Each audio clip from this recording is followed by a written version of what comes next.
I never thought I'd see my daughter-in-law pour a glass of red wine over my mother's head at her own 80th birthday party.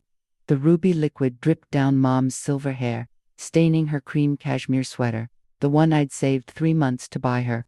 "That's for thinking you matter anymore," Jessica hissed, as 50 pairs of eyes turned to witness my mother's humiliation. I stood frozen, my heart shattering as Mom's lips trembled, her dignity hanging by a thread.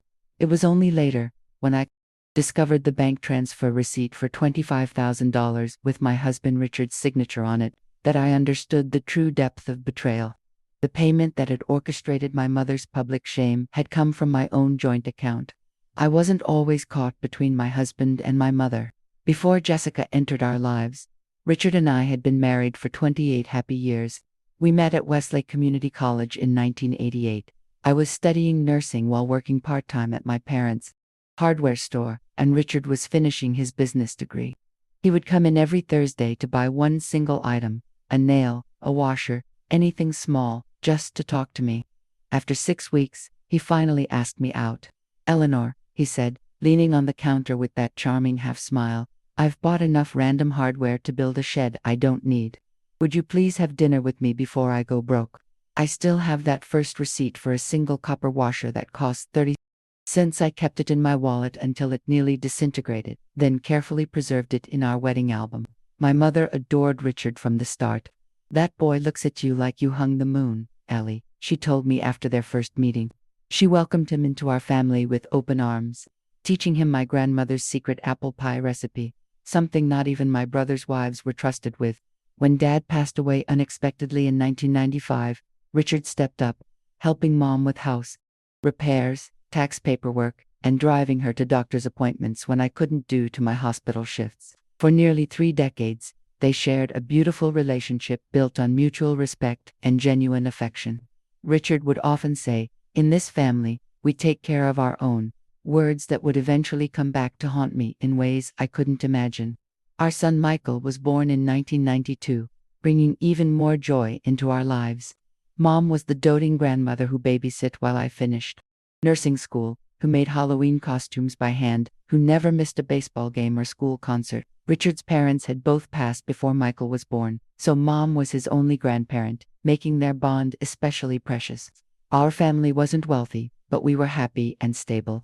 Richard's accounting firm grew steadily, my nursing career advanced to a management position at Mercy General, and we managed to pay off our modest suburban home on Maple Street by the time Michael graduated high school. We helped him through college with minimal loans, celebrating when he landed his first job at a prestigious marketing firm in Boston. I'll never forget Mom's face at his graduation, tears of pride streaming down her cheeks as she whispered, "We did good, didn't we, Ellie?" I squeezed her hand, never imagining how our carefully built family harmony would soon shatter. I'll tell you the moment everything changed, but first, you need to understand what my mother really meant. To us, Mom had always been our family's North Star. After Dad died, she refused to become a burden. Instead of leaning on us, she went back to work at age 57, taking a job at the local library, even though she could have lived comfortably on Dad's life insurance. "Idle hands make for a restless heart," she'd say. She volunteered at the hospital where I worked, knitting blankets for premature babies in the NICU every Sunday. She hosted family dinner at her small but immaculate house, insisting on cooking despite our protests. The smell of her pot roast and apple pie would fill the air as 3 generations gathered around her dining table. Even as arthritis twisted her fingers, she never complained. "These old hands still have work to do," she'd insist when I tried to help. After Richard's business took off in 2010, we suggested she move into our bigger home to save money and be closer to us. She refused, saying, "Every queen needs her own castle, no matter how small." I didn't realize then how prophetic those words would be, or how soon someone would try to dethrone her. The trouble began 5 years ago when Michael brought Jessica home for Christmas. They'd met at work in Boston, a whirlwind office romance that moved quickly. Jessica was undeniably beautiful, tall, with perfect blonde hair and the kind of polished appearance that comes from expensive clothes and regular salon visits. She was 12 years younger than Michael, but her confidence made the age gap seem insignificant. I noticed how she assessed our home when she first arrived, her eyes lingering on our comfortable but modest furniture. the slight tightening of her lips when she saw our 15-year-old car in the driveway. Still, she was polite and engaging, asking Richard insightful questions about his business and complimenting my cranberry sauce recipe. It was only with Mom that she seemed different. A certain coolness, a dismissiveness I couldn't quite name. When Mom proudly showed Jessica the handmade quilt she'd created as a welcome gift, 3 months of work from her arthritic hands, Jessica set it aside with barely a glance, saying, "How traditional. I'm more of a minimalist, but thank you." I saw the hurt flash in Mom's eyes before she masked it with a smile. Michael was clearly besotted, laughing too loudly at Jessica's jokes, constantly touching her, as if to reassure himself she was real. Later that night, as Richard and I prepared for bed, I mentioned my concerns. "Something feels off about Jessica. Did you see how she treated Mom?" Richard dismissed my worries with a wave. "You're being overprotective, Ellie. Jessica is just modern and direct, different from what we're used to. She makes good money, she's smart, and Michael is crazy about her. Give her time to adjust to our family dynamics." I wanted to believe him, wanted to think my unease was just a mother's natural protectiveness of her only child. I had no idea that this was just the first warning sign of the storm that would eventually tear through our lives. I'll tell you exactly what happened next, but first, you should know about the pearl necklace that would later become the center of our family's greatest conflict. That pearl necklace had been in our family for 4 generations. My great-grandmother brought it from Ireland in 1908, her only valuable possession when she arrived at Ellis Island. It wasn't particularly expensive by jewelry standards, a simple strand of graduated pearls with a silver clasp, but its sentimental value was immeasurable. It had been worn by every woman in our family on her wedding day since. Mom had worn it when she married Dad. I had worn it when I married Richard. And it was understood that one day, it would adorn Michael's bride. When Mom showed it to Jessica that Christmas, explaining its history as we sat around the fireplace drinking eggnog, Jessica examined it and said, "Pearls are so matronly. I was thinking more of a diamond pendant for the wedding." The room went silent. They hadn't even announced an engagement yet. Michael looked uncomfortable, but said nothing to defend our tradition. That was the first night I lay awake wondering if I was losing my son to someone who didn't share our values. Take a moment and think about a family treasure in your own life, something whose worth can't be measured in dollars, but in memories and connection. Now, imagine watching someone dismiss it as worthless. The engagement came 3 months later, followed by a lavish wedding that drained Michael's savings and maxed out his credit cards. Jessica wanted a destination ceremony in Napa Valley, with custom everything, and a guest list of 250 people, many of whom Michael had never met. They were her business connections, she explained, important for their future. Mom quietly offered her modest savings to help, which Jessica accepted without much gratitude. Richard and I contributed $15,000, money we'd been setting aside for a kitchen renovation. I didn't mind sacrificing for my son's happiness, but I was troubled by how icily Jessica spent others' money. The wedding was objectively beautiful but felt impersonal, like a magazine spread rather than a family celebration. Mom wore her best dress, a pale blue suit she'd bought for Michael's college graduation, and the family pearl necklace was notably absent from Jessica's throat. Instead, she wore a diamond pendant that Michael later confided had cost him 2 months' salary. During the reception, I overheard Jessica telling her friends that the wedding was nice, considering the budget constraints. Budget constraints. After 3 families had stretched their finances to meet her vision, that night, Mom stumbled on the unfamiliar stone pathway to our rental villa. Jessica, walking ahead, didn't turn back to help. Richard steadied Mom and whispered, "It's just wedding stress. Things will settle down." I nodded, not wanting to dampen the celebration, but a knot of worry had lodged in my chest. I'll tell you exactly how that worry grew into certainty. But first, let me explain how Jessica slowly began inserting herself into every aspect of our family's financial decisions. After the wedding, Michael and Jessica moved into an expensive downtown Boston apartment that strained their combined incomes. Michael had always been transparent with us about his finances, a habit Richard had instilled from his first allowance, but suddenly information became vague. When we visited 6 months after the wedding, I was shocked by their lavish furniture, the designer clothes in Jessica's closet, the expensive wine collection. Michael's salary at the marketing firm was good but not extravagant. Jessica worked in client relations at the same company, making slightly less than Michael. The math didn't add up. Over dinner at a restaurant where entrees cost more than I'd spend on a week of groceries, I gently asked about their budget. Jessica smoothly intercepted the question. We're managing our finances very strategically, she said, signaling the waiter for another $200 bottle of wine. Actually, I've been meaning to discuss some investment opportunities with you and Richard.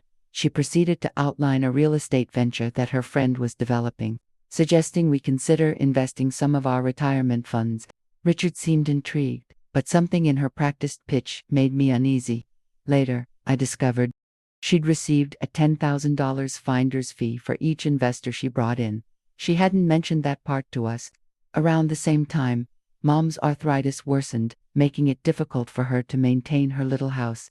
The doctor prescribed medication that helped, but wasn't fully covered by her insurance, an additional $237 per month out of her fixed income. Richard and I immediately offered to cover the cost, but Mom's pride made her reluctant. I've never taken handouts, she insisted. Eventually, we compromised by increasing our contributions to family expenses whenever we got together, subtly reducing her spending without making it obvious. One Sunday, Jessica and Michael joined us for dinner at Mom's house, a rare occurrence as they usually had prior commitments when Mom invited them. Jessica noticed the pill organizer on Mom's counter and asked about it. When Mom explained about the arthritis medication and its cost, Jessica's response seemed innocent enough. Have you considered downsizing, Barbara? That house must be so much work, and the real estate market is excellent right now. You could sell, move into something maintenance-free, and have a cushion for expenses. Mom changed the subject, but I saw how her hand trembled slightly as she poured the coffee. Later, Jessica cornered Richard in the kitchen, showing him listings for retirement communities on her phone. Just something to think about, she said. Barbara shouldn't be rattling around in this big, old house. It's not safe, and it's tying up capital that could be better utilized. The house was 1,100 square feet, hardly a mansion, and was Mom's most treasured possession. What Jessica didn't know was that I was standing just outside the doorway, hearing every calculated word. I'll tell you what I did with that information shortly, but first, you need to understand how Jessica began systematically undermining my relationship with my son. The pattern was subtle at first: missed calls from Michael, invitations declined due to suddenly packed schedules, information I received only after decisions were made. Oh, didn't Jessica tell you we bought a new car? Or, I thought Mom would have mentioned we're not coming for Thanksgiving this year, always with the implication that communication had occurred but somehow failed to reach me. When I did speak with Michael directly, Jessica was inevitably in the background. Her presence felt even when she was silent. During one rare moment, alone with my son, when Jessica was taking a work call, I asked if everything was okay. You seem distant lately, I said carefully. Michael looked uncomfortable, glancing toward the door where Jessica had stepped out. Everything's fine, Mom. We're just busy building our lives. Jessica thinks we've been too dependent on family, emotionally. She says healthy adults need boundaries. The words didn't sound like my son's, and the nervous way his eyes kept drifting to the door told me more than his reassurances. When Jessica returned, she placed a proprietary hand on Michael's shoulder and steered the conversation toward their recent vacation to Bermuda, a trip we'd known nothing about despite speaking to Michael weekly. I watched my son become a stranger before my eyes, adopting Jessica's preferences, her speech patterns, even her dismissive attitude toward things he'd once valued. If you've ever seen someone you love slowly transform under another's influence, you know the helpless ache that settled in my chest. The situation with Mom deteriorated more quickly. Jessica began making comments about senior moments whenever Mom forgot a minor detail or misplaced something. She would speak louder and slower to Mom, though Mom's hearing was perfectly fine. "How are you feeling today, Barbara?" She'd practically shout across the dinner table, then wink at others as if sharing a joke. When Mom tried to tell stories about Michael's childhood, Jessica would cut her off with, "We've all heard that one before, Barbara." Though the story might be completely new, she referred to Mom's treasured possessions as clutter and once suggested we should tag items for estate purposes, while Mom was sitting right there, enjoying her birthday cake. I tried talking to Michael about it, but he defended Jessica. "She's just practical, Mom. We should be thinking about these things at Mom's age." Mom was 75 at the time, active, mentally sharp, and deeply hurt by being treated like she had one foot in the grave. I started noticing Mom making excuses to avoid gatherings where Jessica would be present. My arthritis is acting up, or I'm feeling a bit under the weather. My vibrant, social mother was retreating from family life, and I felt powerless to stop it. I'll tell you exactly how things came to a breaking point, but first, I need to explain about Richard's business troubles that Jessica somehow knew about before I did. Richard's accounting firm had been successful for decades, built on personal service and attention to detail. However, the industry was changing rapidly, with automated software and larger corporations undercutting smaller practices. He'd mentioned some concerns, but I had no idea how serious things had become until I overheard Jessica on the phone during a family barbecue. She was speaking to someone about Richard's liquidity issues and leveraging the family home, terms I hadn't heard from my own husband. When confronted, Richard admitted the business was struggling. He'd taken out a second mortgage on our paid-off home, $175,000. That was rapidly dwindling as he tried to keep the firm afloat and adapt to changing technologies. I didn't want to worry you, he said, looking defeated in a way I'd never seen before. I thought I could fix it before you needed to know. What stunned me more than the financial revelation was learning that he'd discussed it all with Jessica, who had offered to consult on modernizing his business model for a fee. Of course, my husband of nearly 3 decades had confided in my daughter-in-law instead of me. The betrayal stung worse than the financial concerns. She has expertise in this area, Richard defended when he saw my hurt expression, and she promised not to worry you or Michael with it. Yet she'd been freely discussing our financial troubles by the poolside, networking on the back of our hardship. I began to wonder what else was happening behind my back. The situation came to a head when Mom fell in her bathroom, fracturing her wrist, not seriously hurt but shaken. She called me at 2:17 a.m. I rushed over immediately, took her to the emergency room, and stayed until she was treated and comfortable.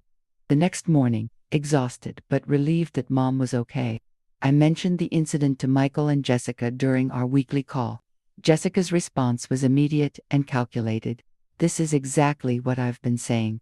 Barbara can't live alone anymore. It's irresponsible to let her stay in that house. When I explained that the fall was a simple accident, Mom had gotten up at night and forgotten to turn on the light, Jessica pounced. Confusion and disorientation are early signs of dementia. Eleanor, we need to be proactive here. I bristled at her armchair diagnosis. Mom is perfectly lucid, Jessica. The doctor just examined her thoroughly. Michael, instead of supporting me, sided with his wife. Mom, Jessica's cousin is a nurse practitioner. She knows about these things. I bit back a reminder that I'd been a nurse for 30 years, managing a department that included geriatric care. Instead, I simply said, I'll keep a closer eye on her, knowing that any stronger opposition would only drive Michael further away. After hanging up, I sat in my car and cried for the first time since this slow-motion nightmare had begun. My family was being systematically dismantled, and I didn't know how to stop it. Take a breath and imagine what it feels like to see danger coming for someone you love, while those who should help stand aside and watch. 2 days later, without warning, Jessica and Michael showed up at Mom's house with glossy brochures for Sunny Pines Retirement Community. Not for a visit, not to help with Mom's injury, but to start the conversation about next steps. I arrived midway through their ambush, having stopped by to help Mom with groceries since her wrist was in a cast. Walking into her living room, I found my son and his wife sitting across from Mom, who looked small and cornered on her own sofa. Jessica was talking about monthly assessments and equity release, while Mom clutched her cast against her chest. The betrayal I felt seeing Michael participating in this blindsided me. When Mom saw me in the doorway, the relief on her face was heartbreaking. Ellie, she said, her voice steadier than I expected. Did you know about this meeting? I hadn't.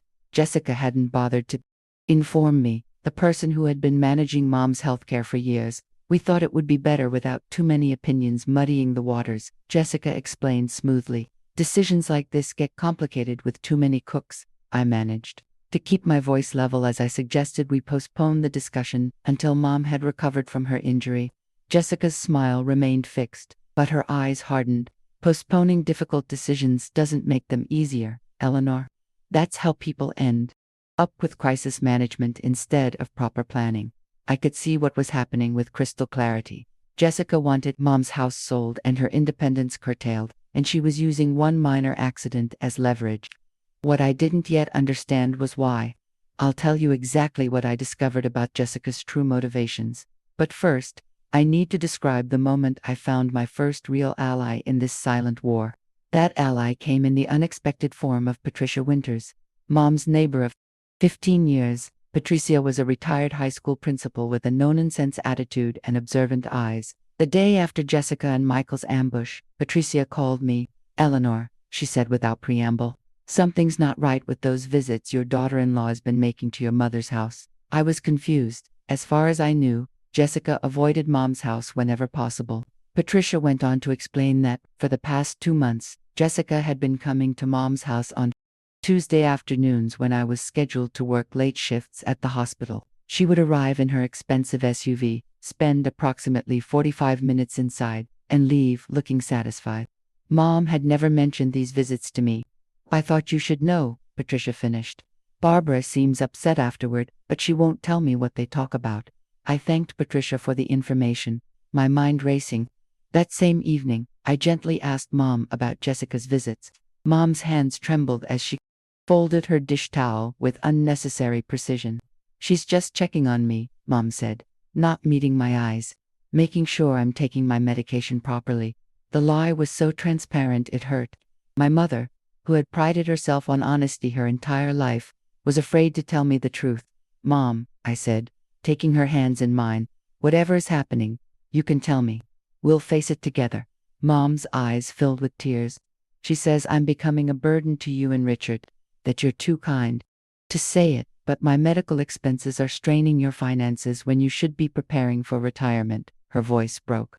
She showed me the numbers. "Ellie, how much my medication costs you each month, the time you take off work to drive me to appointments," she says. "She says Michael is worried that I'm draining your resources, and soon you'll have nothing left." I was stunned into silence, fury building in my chest. These were outright lies. Richard and I were financially secure despite his business challenges, and helping Mom had never been a burden. More disturbing was realizing that Jessica had been systematically isolating Mom, making her feel like a problem to be solved, rather than a beloved family member. I needed to understand the full scope of Jessica's manipulation, so I made a decision that would change everything. I'll tell you what I did next, but first, I want to share what I learned about trust and deception that might help you recognize similar patterns in your own life. The hardest lesson I've learned is that manipulation often wears the face of concern. Jessica never presented herself as cruel or greedy. She was always just trying to help, thinking about the future, concerned about safety. Her suggestions were wrapped in reasonable-sounding arguments that made opposition seem irrational or emotionally driven. This is how skilled manipulators work. They make you doubt your own perceptions and values. They isolate their targets by creating separate narratives for different family members, ensuring no one has the complete picture. If someone in your life is sharing different versions of reality with different people, take notice. If they position themselves as the reasonable problem solver, while painting others as emotional or unstable, be wary. These are not signs of concern, they are tactics of control. I spent too long giving Jessica the benefit of the doubt, assuming she must have good intentions beneath her actions. I won't make that mistake again. With Patricia's help, I developed a plan. She agreed to call me immediately the next time Jessica visited Mom, alone. The opportunity came just 3 days later, Tuesday afternoon, as predicted. Patricia texted me, "SUV just pulled up. Operation Truth begins." I had called in a personal day at work without telling anyone, anticipating this might happen. I parked my car on the next street over and walked to Mom's house, entering silently through the rarely used side door that connected to the garden. Mom knew I might come, but Jessica didn't. From the hallway, I could hear Jessica's voice coming from the living room, her tone falsely sympathetic. "Barbara, I hate seeing you struggle like this. The stairs, the yard work, the maintenance, it's just too much at your age. And Ellie is running herself ragged trying to help you while working full-time." She'd never admit it, but Richard told Michael they're fighting about how much time she spends here. I felt sick. Hearing these fabrications, Richard and I had never fought about my time with Mom. He often came with me to help. Jessica continued, I've brought some paperwork to get the process started. Sunny Pines has a waiting list, but I have a connection there. We could have you moved within 30 days, and your house on the market by summer. The proceeds would cover your care for years, with enough left over to finally take the burden off Ellie and Richard. There was a pause, and then Mom's voice. Smaller than I'd ever heard it, but this is my home. Your father-in-law built that garden arbor by hand.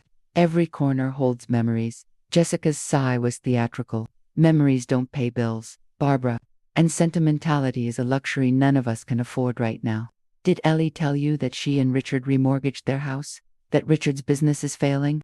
They're in financial trouble, and your medical expenses aren't helping? Another lie. While Richard's business was struggling, we were far from destitute, and Mom's expenses were manageable. I'd had enough. I stepped into the living room, startling both of them. That's interesting, Jessica, since we've never discussed Mom's expenses with you or Michael. Jessica recovered quickly, her expression shifting from shock to wounded innocence. Eleanor, I was just trying to help get things organized. Barbara was confused about her options, and I thought I cut her off. I heard everything. The lies about Richard and me. Fighting, about Mom being a burden. None of it is true. I turned to Mom, whose eyes were wide with shock and relief. Mom, we've never considered your needs a burden. Not for one moment. Jessica stood, smoothing her expensive skirt. This is exactly the problem. You're too emotionally involved to make rational decisions. Barbara needs specialized care, and your sentimentality is clouding your judgment. Her condescension made my blood boil, but I kept my voice steady. I think you should leave now, Jessica. Any future discussions about Mom's care will include me, Richard, and Mom's doctor, not just you and your real estate connections. Jessica gathered her paperwork with deliberate slowness. Michael will be very disappointed to hear how unreasonable you're being. He's worried about his grandmother too. You know, her attempt to weaponize my son against me was the final straw. I look forward to discussing that with Michael directly, I replied, showing her to the door. After she left, Mom broke down in tears, confessing that Jessica had been pressuring her for months, making her feel worthless and burdensome.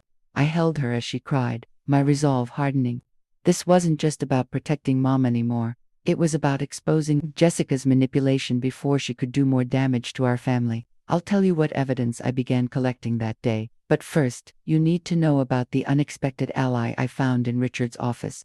Marta Rodriguez had been Richard's administrative assistant for 15 years, loyal, efficient, and with a keen eye for details. When I stopped by the office the next day to bring Richard luncheon to subtly investigate Jessica's claims about his business, Marta asked to speak with me privately.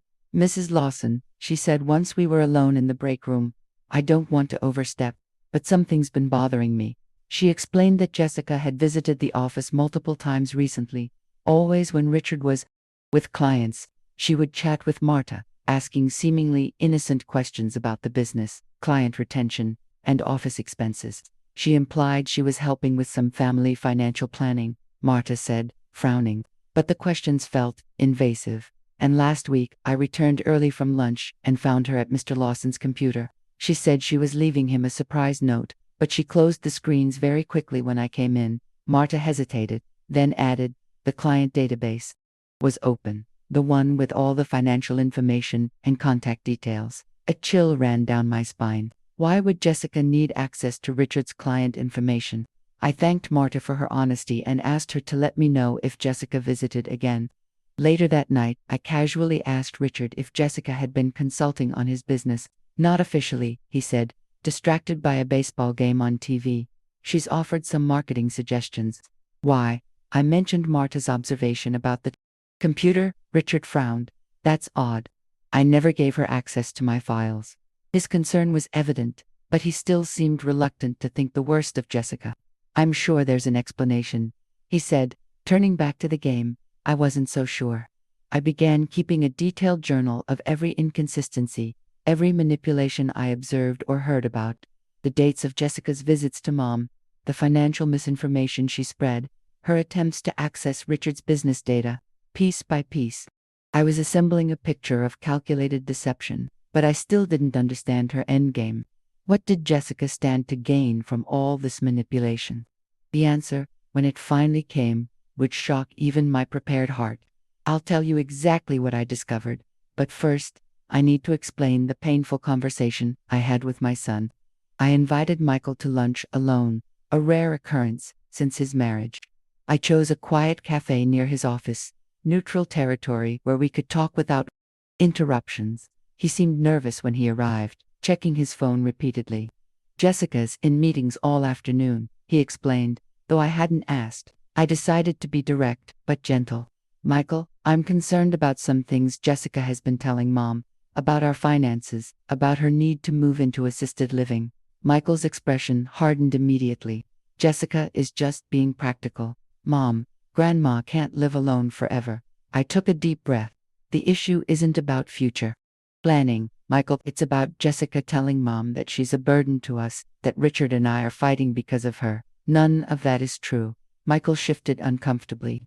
"Jessica says you're in denial about Grandma's decline and about Dad's business problems." My heart sank hearing my son parrot Jessica's manipulations. "Has Dad told you directly that his business is failing?" I asked. Michael hesitated. "Not in those words, but Jessica says," I interrupted gently. "Could we try talking directly to each other, without Jessica as the interpreter? Dad's business has challenges, yes, but we're managing them, and Mom is healthy and independent except for some arthritis pain." Michael's phone buzzed. He checked it immediately, his face changing as he read the message. "Jessica's meeting ended early. She's joining us." The flash of fear in his eyes was unmistakable. Within minutes, Jessica arrived, all smiles and apologies for interrupting. The entire dynamic shifted. Michael became quiet, deferential, looking to Jessica before answering even simple questions. I watched my confident, independent son disappear before my eyes, replaced by someone who seemed to need constant approval from his wife. The lunch ended awkwardly, with little resolved. As they left, Jessica's arm possessively around Michael's waist. I noticed something that broke my heart. When he thought no one was looking, my son's shoulders slumped in what looked like exhaustion or defeat. You've ever watched someone you love disappear into an unhealthy relationship? You know the particular helplessness I felt in that moment. I needed more information before confronting Jessica directly. Through careful conversations with Richard, I learned that his business was indeed struggling but nowhere near collapse. He had taken out a business loan using our house as collateral, not ideal, but manageable with the new clients he was pursuing. More concerning was his revelation that Jessica had recently introduced him to a potential investor, her mentor from business school, a man named Victor Mercer, who ran a financial consulting firm. Victor had offered to buy out Richard's struggling practice, retain him as a senior accountant, and modernize the operations. The offer was substantially below market value, but Richard was considering it due to the mounting pressure. "Jessica thinks it's a good exit strategy," Richard admitted. "She says at our age, we should be reducing stress, not fighting to save a dinosaur business model." The words were Jessica's, not my pragmatic husband's. I asked if he'd done any research on Victor Mercer or his company. He hadn't. He'd been taking Jessica's endorsement at face value. That night, after Richard fell asleep, I used his laptop to search for information about Victor Mercer. What I found sent ice through my veins. Victor's company, Meridian Financial Solutions, had a pattern of acquiring small professional practices, accounting firms, law offices, medical practices, at below-market rates. Within a year, most were stripped of their client bases, their proprietary methods, and relationships absorbed into Meridian's operations, and the original owners let go. There were 3 pending lawsuits from former business owners claiming fraud and misrepresentation, and the connection to Jessica. Her LinkedIn profile, which I'd never bothered to check before, listed her as a strategic acquisition consultant for Meridian Financial from 2015 to 2018, before she joined the marketing firm where she'd met Michael. She wasn't just facilitating the sale of Richard's business, she was part of the company trying to acquire it at a bargain price. I'll share what else I discovered about Jessica's double life, but first, let me tell you about the file I found hidden in our own guest room during Jessica and Michael's next visit. They came for Sunday dinner the following weekend, a rare occurrence that should have pleased me but now made me suspicious. Jessica was unusually attentive to Mom, who had come despite her obvious discomfort around her granddaughter-in-law. After dinner, Jessica asked to lie down briefly, claiming a headache. I'll just use the guest room for an hour, she said sweetly. Migraines run in my family. She stayed upstairs for nearly 45 minutes while Michael helped clear the table, constantly checking his watch. When Jessica returned, looking perfectly refreshed, she suggested they should leave soon.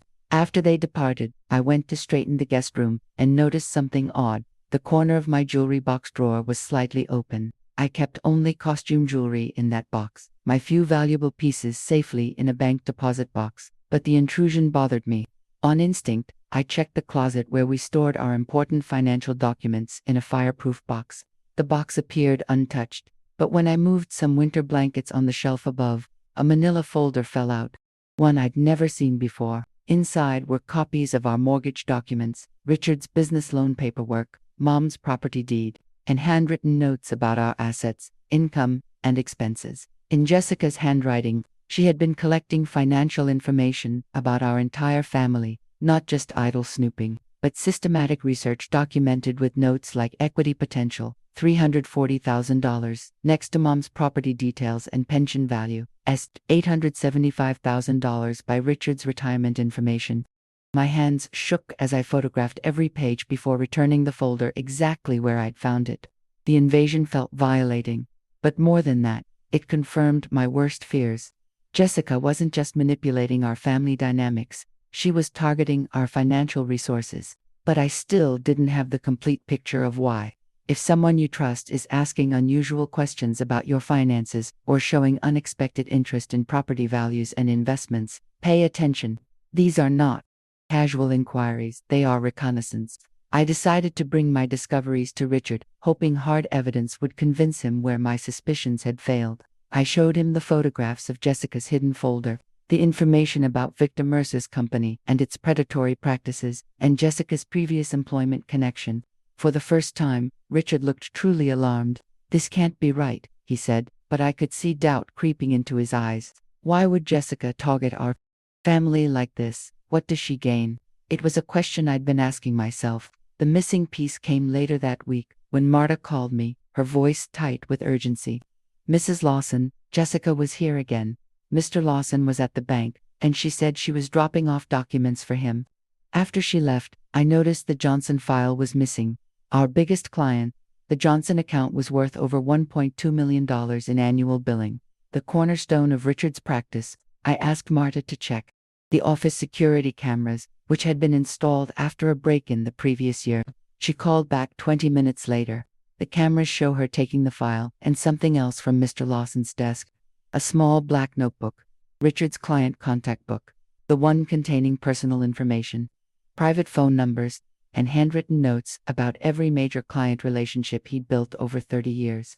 Information that would be invaluable to a competitor looking to poach his business. I thanked Marta and immediately called Richard, who was still at the bank. "Come home now," I told him. "We need to talk about Jessica. And you need to call David Johnson immediately." When I explained what had happened, Richard finally accepted the truth. He called David Johnson, only to discover that someone claiming to represent the Lawson firm's new parent company had already contacted him, offering continued service under preferential terms. Jessica hadn't even waited for Richard to accept Victor's offer. She was already facilitating the theft of his clients. Richard was devastated, but also resolute. "This stops now," he said, a hardness in his voice I'd rarely heard. We spent the night calling every major client, warning them about the fraudulent approach and reassuring them that the firm remained independent. Most were loyal enough to stay, but the damage to Richard's trust was irreparable. My husband, who had defended Jessica for years, now saw her true nature, and it awakened something fierce in him. "I'll tell you what plan we developed to protect our family. But first, I need to explain how we discovered the final, most painful piece of Jessica's deception. The one that involved my son. Michael had always been transparent about his finances growing up. When he received his first credit card in college, he even gave us his online password in case of emergencies. That account had been dormant for years, but on a hunch, I tried the old login information. Surprisingly, it still worked, though the account was now joined with Jessica. What I found horrified me. Their debt was staggering, over $127,000 in credit card balances across 6 cards, all near their limits. Expensive restaurant meals, designer clothes, a Rolex watch, weekend getaways, to luxury resorts. The spending was reckless and constant. But most disturbing were the regular payments to something called Meridian Consultant Services, $2,500 per month for the past year. Jessica was siphoning their money back to Victor Mercer's company while plunging my son into debt. Worse, there were cash advances totaling $42,000 taken in the previous 3 months. Where was that money going? I couldn't confront Michael about his finances without revealing I'd accessed his account, but I needed to understand the full scope of Jessica's scheme before we took action. Richard suggested we consult his friend Stephen Reynolds, an attorney specializing in fraud cases. Stephen reviewed our evidence and confirmed our fears. It appeared Jessica was working as what he called a corporate cuckoo, someone who marries into a family with valuable business assets, then facilitates their acquisition by a predatory company in exchange for commissions. The missing piece was proving the connection between Jessica's actions and Meridian Financial. That proof arrived unexpectedly through Mom's neighbor Patricia, who called one afternoon, excited about her amateur sleuthing. I followed Jessica after her last visit here. She admitted, "I know it sounds crazy for a woman my age to play detective, but something about her just isn't right." Patricia had tracked Jessica not to Michael's workplace or their home, but to an office building downtown. Using the excuse of delivering misplaced gloves, Patricia had entered the building and checked the directory. Meridian Financial Solutions occupied the entire 5th floor. And here's the strange part, Patricia continued. Saw Jessica talking to a man in the lobby, very intense conversation. She handed him a thick envelope and he gave her something that looked like a check. I managed to snap a picture with my phone. The slightly blurry image showed Jessica with a tall, silver-haired man I didn't recognize, but Richard did immediately. "That's Victor Mercer," he said grimly, "the man who wants to buy my practice." The final puzzle piece clicked into place. Jessica wasn't just gathering information, she was actively selling our family's financial information to Victor's company while manipulating U.S. toward decisions that would benefit Meridian Financial. The betrayal was breathtaking in its scope and calculation. If you suspect someone close to you has ulterior motives, trust that instinct. Predators count on social norms and family loyalty to shield their actions from scrutiny. With Stephen's guidance, we developed a 3-part strategy: protect, document, and expose. First, we secured our assets. Richard withdrew his business from consideration by Meridian and alerted his professional association about their tactics. We updated all our passwords and account access, installed security cameras at both our house and Mom's, and moved our important documents to a safe deposit box. I took Mom to her doctor for a thorough cognitive assessment, which she passed with flying colors, and had the results notarized and filed with her lawyer. Stephen helped Mom create a new power of attorney document naming me as her representative, replacing the document Jessica had pressured her to sign, giving Michael, and by extension, Jessica, control of her affairs. Next came documentation.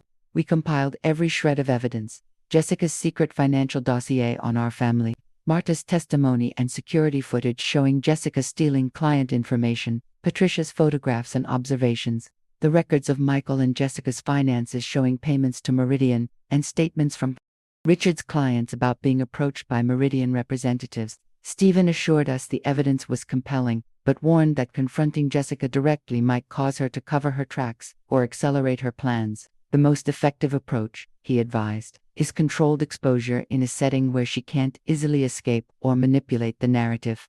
We decided to wait for the perfect opportunity, which came sooner than expected. Mom's 80th birthday was approaching, and to my surprise, Jessica suggested hosting a celebration at her and Michael's apartment. "A milestone like this deserves special recognition," she said with artificial warmth during a family dinner. "I insist on handling everything. Barbara deserves to be the center of attention."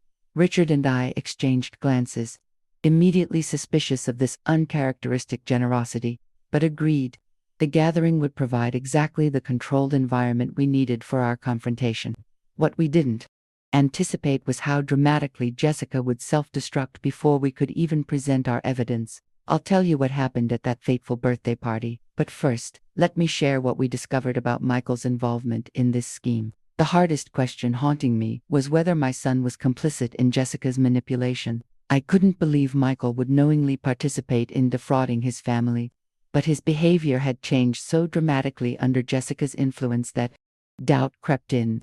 2 days before Mom's birthday party, I received an unexpected call from Michael, asking to meet privately. We arranged to meet at a coffee shop near his office during his lunch break. He looked terrible, dark circles under his eyes, his complexion gray with stress, his hands shaking slightly as he clutched his coffee cup. "Mom," he began, his voice barely above a whisper, "I think something's wrong with Jessica." The story tumbled out in halting sentences. Jessica had been increasingly controlling, monitoring his calls and emails, isolating him from friends and colleagues. Their finances were in shambles despite their good salaries, with Jessica insisting on maintaining an expensive lifestyle they couldn't afford. Recently, he'd discovered large cash withdrawals from their joint account that Jessica couldn't explain. When he'd questioned her, she'd become enraged, threatening to tell everyone that he was mentally unstable if he created problems. Most disturbing, he'd overheard her on the phone discussing contingency plans and exit strategies if the Lawson situation didn't work out as planned. "I don't know what's happening," Michael said, pushing a thumb drive across the table. "But I found these files on her laptop. I think you and Dad need to see them." I asked why he hadn't come to us sooner. His eyes filled with tears. "She convinced me you and Dad were hiding financial problems, that Grandma was declining mentally, but you were in denial." She had explanations for everything, documents that seemed to prove what she was saying, and when I did question things, he rolled up his sleeve to reveal finger-shaped bruises on his forearm. It wasn't always physical, but the threat was always there. My heart broke seeing my strong, intelligent son reduced to this fearful state. I reached for his hand. "We know, Michael. We've been gathering evidence about Jessica's connections to Meridian Financial." Relief flooded his face. "Then I'm not crazy. It's really happening." I assured him he wasn't crazy. He was the victim of sophisticated emotional manipulation by someone he trusted. We made a plan for him to attend Mom's birthday party and act normally, though I could see the effort it took for him to contemplate facing Jessica. As we parted, he hugged me fiercely, whispering, "I'm sorry, Mom. I should have trusted you." I held my grown son as he trembled, wondering how we would extract him safely from Jessica's control. If someone you love suddenly changes their behavior, becomes isolated, or seems afraid of their partner's reactions, don't wait to reach out. Control and manipulation thrive in silence and isolation. The contents of Michael's thumb drive were even more damning than we expected. It contained detailed information about Meridian Financial's family business acquisition strategy, including target selection criteria, manipulation tactics, and commission structures for inside facilitators. There were emails between Jessica and Victor Mercer discussing the Lawson family specifically, with Jessica reporting on her progress, manipulating Richard toward selling his business and pressuring Mom to liquidate her assets. Most shocking was a document titled Exit Strategy Timeline, outlining plans for Jessica to leave Michael after the acquisition of family assets was complete. With a projected total commission of $375,000, Jessica had never intended to stay in the marriage. Michael was simply her access point to our family's assets. The cold calculation of it was breathtaking. Armed with this final evidence, we refined our plan for Mom's birthday party. Stephen advised us to have a police officer present when we confronted Jessica, given the potential for a volatile reaction. Richard's client, Detective Mark Wilson, agreed to attend as a guest, with backup nearby if needed. We decided I would lead the confrontation, with Richard supporting me and Michael standing by to confirm he had provided the incriminating files. Detective Wilson would intervene only if necessary.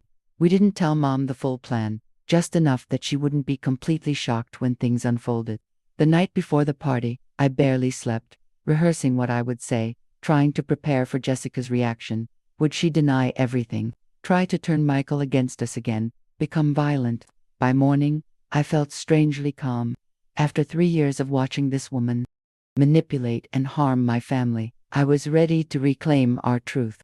I'll tell you exactly what happened at that birthday party, but first, I want to explain what those 3 years of silent suffering taught me about protecting the people I love. When someone targets your family, they don't announce their intentions, they disguise them as concern, practicality, or expertise. They isolate vulnerable members, create information silos where no one has the complete picture, and position themselves as the reasonable authority while painting others as emotional or unstable. They exploit generational differences and family friction points. If I had recognized these patterns sooner, perhaps I could have protected Mom and Michael from years of manipulation and emotional abuse. But predators like Jessica count on our politeness, our benefit of the doubt, our reluctance to believe the worst about someone our loved ones have chosen. I've learned that protecting your family sometimes means being willing to appear rude, paranoid, or difficult in the short term. It means asking uncomfortable questions, verifying information independently, and trusting your instincts when something feels wrong despite plausible explanations. Most importantly, it means maintaining direct communication channels with each family member, never allowing one person to become the exclusive conduit of information. These are lessons I'll carry forward, hard-earned through our family's ordeal with Jessica.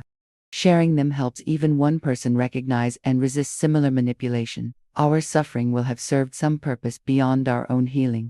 Mom's 80th birthday party began pleasantly enough.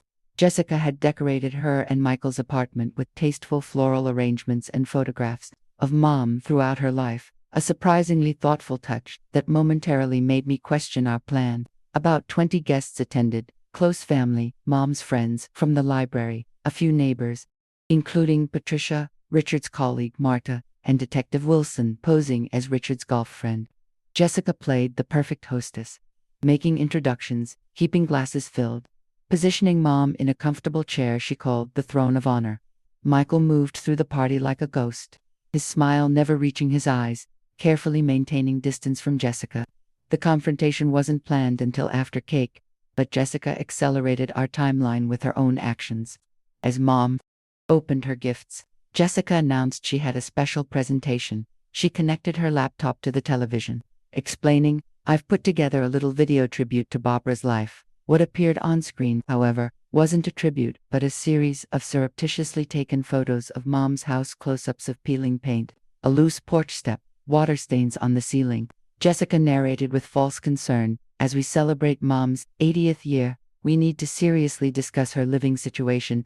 These safety hazards can't be ignored any longer." The room grew uncomfortable as Jessica clicked through the images, pointing out every flaw in Mom's beloved home.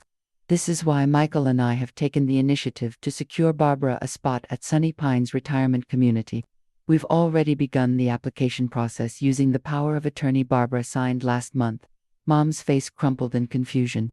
"I never signed anything like that," she protested. Jessica's smile turned condescending. "You did, Barbara. Your memory isn't what it used to be." Eleanor and Richard agreed. "This is for the best, don't you?" All eyes turned to us. The moment had arrived sooner than planned, but I was ready. I stood slowly, moving to stand beside Mom's chair. "Actually, Jessica, we don't agree.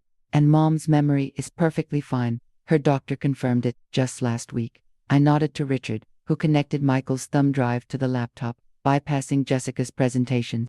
"What we do have concerns about is this." The screen filled with Jessica's emails to Victor Mercer, her Meridian financial contract outlining commissions for family business acquisitions, her exit strategy timeline. "Would you like to explain to everyone why you've been systematically targeting our family's assets while planning to leave my son once you've collected your commission?" Jessica's face went from shocked to furious in an instant. She lunged for the laptop, but Detective Wilson smoothly intercepted her. "I think we should all remain calm," he said, his tone professional as he displayed his badge. "Mrs. Lawson, please continue." Jessica backed away, her eyes darting around the room like a cornered animal. "This is ridiculous," she spluttered. "Michael, tell them this is crazy." But Michael stood firm beside me, pale but determined. "I found the files myself, Jessica. I gave them to my mom." Jessica's mask of composure shattered completely. "You stupid, pathetic mama's boy," she snarled. "You had everything. Me, a future, connections. Your family is nothing but middle class. Nobody's clutching their worthless little lives and businesses." She turned to Mom, her voice dripping with contempt. "Especially you, Barbara, so proud of your little house and your little life. As if anyone cares about an old woman's sentimental garbage." With shocking suddenness, Jessica grabbed a glass of red wine from the table and threw it directly in Mom's face. "That's for thinking you matter anymore," she hissed as the ruby liquid dripped down Mom's silver hair, staining her cream cashmere sweater the birthday gift I'd saved for months to buy. The room froze in shocked silence. Detective Wilson moved quickly to restrain Jessica as she began throwing anything she could reach: glasses, plates, birthday cards. Through the chaos, I knelt beside Mom, shielding her from both the physical assault and the vicious words still spewing from Jessica's mouth. My mother, always dignified, simply wiped her face with a napkin and said quietly, "I think I'd like to go home now, Ellie." As Detective Wilson escorted Jessica from the room to waiting officers, I helped Mom to her feet, my heart breaking at the public humiliation she'd endured. It wasn't until later, when I was helping Mom change out of her ruined sweater, that I found the bank transfer receipt that had fallen from Jessica's purse during her outburst. The payment that had orchestrated my mother's public shame. $25,000 transferred to Victor Mercer's personal account had come from my own joint account with Richard. The signature on the authorization unmistakably his. In that moment, my world tilted on its axis once more. Had Richard been complicit all along? The betrayal I felt seeing Richard's signature on that transfer was indescribable. All our work together uncovering Jessica's schemes, all his apparent shock and concern, was it just an elaborate performance? With shaking hands, I drove Mom home, settled her with Patricia staying for support, then returned to confront my husband of 30 years. I found him at our kitchen table, head in his hands. Without a word, I placed the transfer receipt in front of him. "Explain this," I demanded, my voice eerily calm despite the storm inside me. Richard stared at the paper, confusion giving way to horror. "I never authorized this," he insisted. "This is my signature, but I never signed this specific document." He looked up at me, his eyes pleading for belief. "Eleanor, you have to trust me. After everything we've been through, everything we've uncovered about Jessica, do you really think I've been working with her?" I wanted to trust him, but the evidence was damning.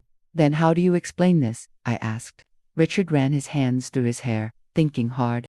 "The only explanation is that I signed something else, and this authorization was hidden within it or created from that signature." He suddenly straightened. "Investor documents for Victor's proposal. Jessica brought them to the office 2 weeks ago, a thick stack." She stood over me as I signed, turning pages quickly, pointing to signature lines. I was distracted by a client emergency call that came in during the meeting. It was plausible. Signature fraud was part of many financial scams, but I needed verification. "If that's true, there's a way to prove it," I said. "Your office cameras would have recorded that meeting." Relief flooded Richard's face. "Yes, Marta can pull the footage." His immediate embrace of a way to prove his innocence convinced me more than his words. We called Marta, who agreed to meet us at the office despite the late hour. The security footage confirmed Richard's account. It clearly showed Jessica bringing a large document package, Richard being interrupted by a phone call, and Jessica rapidly flipping pages as he signed distractedly.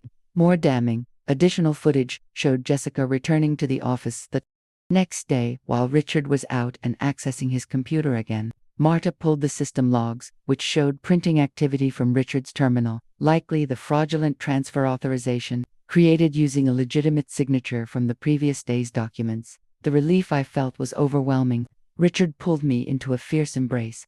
"I would never betray you or this family," he whispered against my hair. "Never doubt that." I clung to him, grateful that at least this foundation remained solid amid the wreckage Jessica had created. If your instincts tell you something doesn't align with a loved one's character and history, pursue the truth.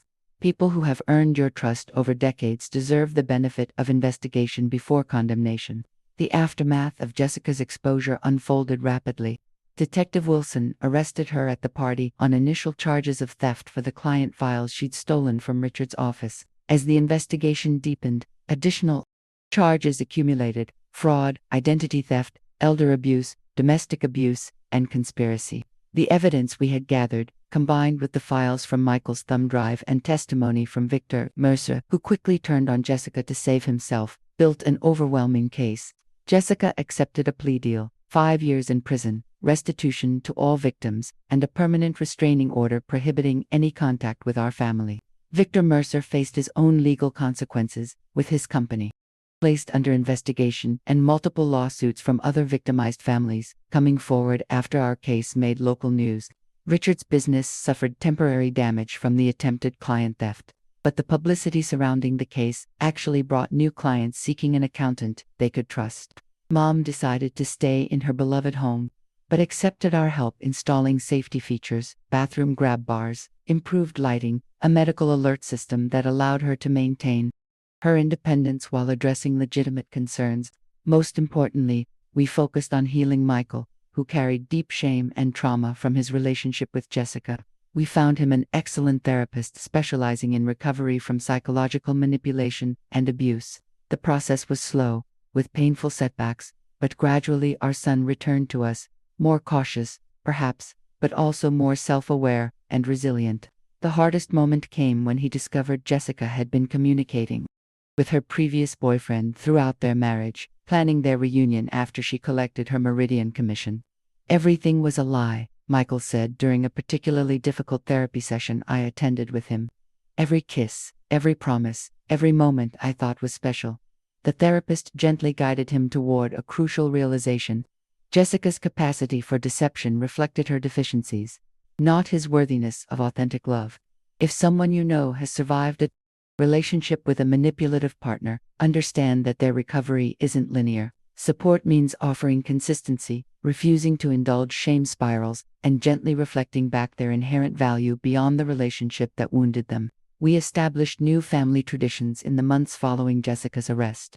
Sunday dinners at Mom's house became sacred time, with Michael always in attendance. Gradually rediscovering joy in simple pleasures like Mom's homemade pie and card games around her dining table. Richard took a hard look at his business practices, implementing better security measures and bringing on a young partner to help modernize operations legitimately. I reduced my nursing hours slightly to create more space for supporting Michael and Mom, while still maintaining the career I loved. The experience changed us individually and as a family. We became more vigilant but fought against becoming cynical, a delicate balance.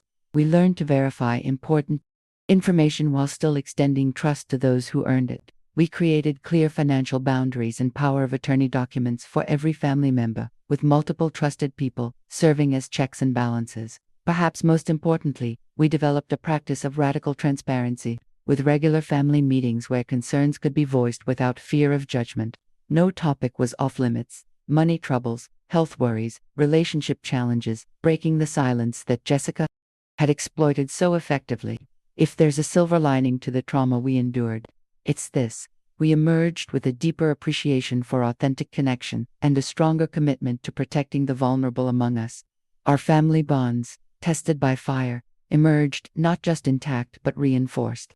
Mom celebrated her 81st birthday last month, a quiet gathering at her home, with a hand-knitted blanket from me rather than an expensive sweater, and warm apple pie instead of elaborate cake. Michael brought a new friend, Sarah, a children's librarian he'd met through a grief support group. She was nothing like Jessica, soft-spoken, genuine, visibly uncomfortable when attention turned her way. The most telling moment came when Mom showed Sarah the family pearl necklace and shared its history. Sarah listened with real interest, asking thoughtful questions about the women who had worn it before. "What an incredible legacy," she said, her eyes reflecting sincere appreciation. "Thank you for sharing that with me." No dismissal, no calculation, just human connection. Mom caught my eye across the room and gave me a small nod of approval. We're moving forward cautiously, but hopefully. Life has taught us hard lessons about trust and deception, but also about resilience and renewal. I've learned that protecting your family from predators isn't about suspicion and isolation. It's about maintaining open communication, verifying important information, and trusting your instincts when something feels wrong despite plausible explanations. If my story helps even one person recognize the warning signs of manipulation before suffering the damage my family endured, then sharing it has been worthwhile. And you, listening to my voice right now, what would you do if you noticed these red flags in your own family? Would you speak up, ask questions, investigate your concerns, or would politeness and the benefit of the doubt keep you silent until the damage was done? Leave a comment, sharing your thoughts, and if this story resonates with your experience or reminds you of someone who might be facing similar manipulation, share it with them. Sometimes all it takes is one voice saying, "This doesn't seem right," to break the spell of a skilled manipulator. From my quiet living room in Springfield, this is Eleanor Lawson, reminding you that protecting your family sometimes means being brave enough to seem difficult. Trust your instincts, they're trying to tell you something important.